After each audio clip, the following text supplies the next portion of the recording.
Hi, Ben. I'm so glad we could find time to meet. I know it can be difficult to find time with your busy schedule. Of course, thank you for taking the time to meet with me. How are things going? Now that we're a few weeks into the school year, how do you feel about your students? I think things are going well. My students seem bright and eager to learn. I'm excited about this year to build a positive relationship with these kids to have a successful academic year. Yeah, you asked about some effective ways to build relationships with your students. When I did my observation earlier this week, you were working on an English language arts lesson. How do you think that went? I thought the overall lesson went well. I think the students understood the topic and were able to grasp the comprehension strategy I was trying to instruct. I agree. I think the students did a great job grasping the concept. They seemed to really like the story you were working with, and the graphic organizer you used seemed to help the kids understand the concept.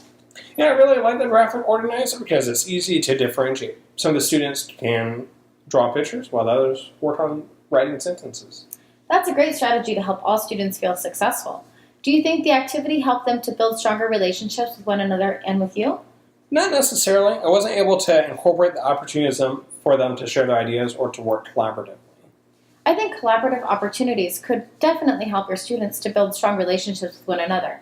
That is a great strategy to incorporate the next time you're working on this comprehension strategy with your students. Do you see any places in the lesson where collaboration could be appropriate? I should have the students think, pair, share with each other before writing their sentences or drawing their pictures. That's a great idea. Do you have a strategy to manage the think, pair, share? Not yet. I have a few ideas, but I'm worried that the students will go off task.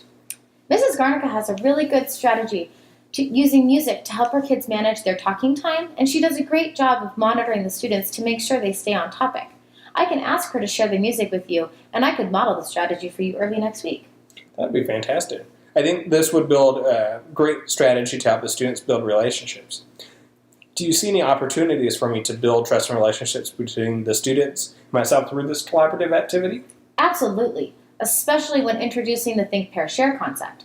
When you're teaching your students how to do the think, pair, share, you can start with some fun topics. This helps your students to collaborate without having the pressure of getting it right. You can model it with your students first and then allow the kids to practice. When you share and model, the students have a chance to get to know you. When you're practicing the think, pair, share, you can point out all the great things that they're doing. This really helps the students to feel successful, and it shows them that you can recognize where they're doing really well. That sounds great. The positive feedback for the students fits with the positive behavior intervention and support that we've been trying to implement. That would definitely help me build a trusting relationship with the students. Great. I'm glad that you really like the idea.